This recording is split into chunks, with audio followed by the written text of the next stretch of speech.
Halo, selamat pagi menjelang siang buat anak-anakku.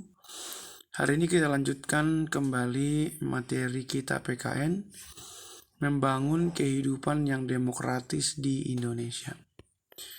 Pentingnya kehidupan yang demokratis.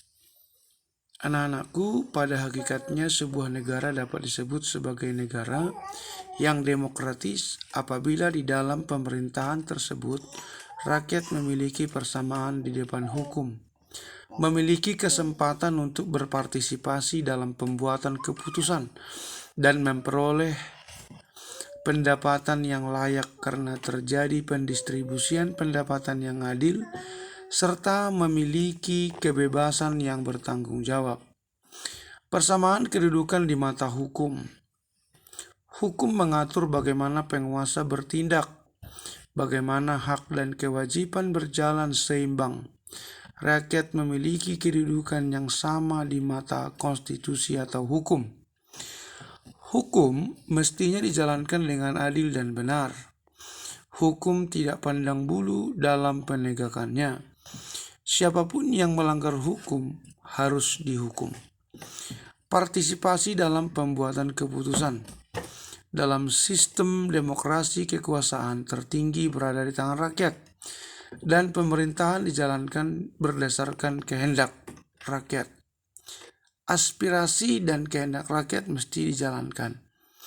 Ketika rakyat merindukan atau mengeluarkan pendapatnya di depan umum, maka pemerintah membuat undang-undangnya. Distribusi pendapatan secara adil. Dalam negara demokrasi, semua bidang dijalankan berdasarkan prinsip keadilan, termasuk dalam bidang ekonomi, yaitu ekonomi yang berkeadilan. Semua warga negara berhak mendapatkan pendapatan yang layak di NKRI. Pemerintah melalui amanat Undang-Undang Dasar 1945 wajib memberikan bantuan kepada fakir miskin dan anak terlantar. Kebebasan yang bertanggung jawab.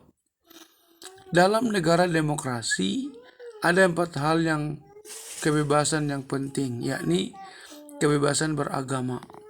Undang-Undang Dasar menjamin setiap hak orang di Indonesia untuk beribadah dan memeluk agama masing-masing.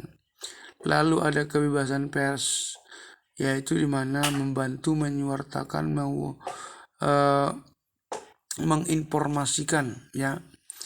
Lalu ada kebebasan mengeluarkan pendapat atau gagasan. Lalu kebebasan berkumpul dan berserikat. Perilaku yang mendukung tegaknya nilai-nilai demokrasi. Demokrasi tidak akan terwujud jika tidak mendapat dukungan dari rakyatnya. Tumbuhnya budaya demokrasi disebabkan karena rakyat tidak senang dengan tindakan yang sewenang-wenang, baik dari pihak penguasa maupun dari rakyat itu sendiri.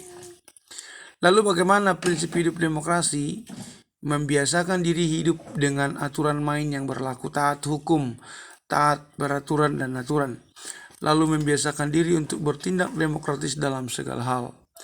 Menyelesaikan masalah dengan musyawarah, berubah dengan damai, selalu menggunakan akal sehat dan hati nurani, menuntut hak setelah melakukan kewajiban. Ya, banyak kadang orang menuntut hak meskipun kewajiban belum dilakukan. Nah, kesimpulan, demokrasi tidak akan terrealisir jika rakyatnya sendiri tidak komitmen untuk mengimplementasikan sistem dan prinsip demokrasi dalam kehidupannya. Demokrasi akan semakin kuat jika rakyat dan pemerintah manunggal padu dalam melaksanakan amanat agung ataupun melaksanakan amanat konstitusi Undang-Undang Dasar 1945. Demokrasi Pancasila akan semakin kuat jika nilai-nilai luhur dalamnya dihidupi dan diajarkan kepada generasi muda. Inilah penjelasan saya pada hari ini. Terima kasih. Jika ada hal yang kurang dipahami, silakan japrise untuk kita diskusikan. Terima kasih untuk perhatiannya pada hari ini. Salam sejahtera dan selamat siang. Tetap semangat. Ya, semangat.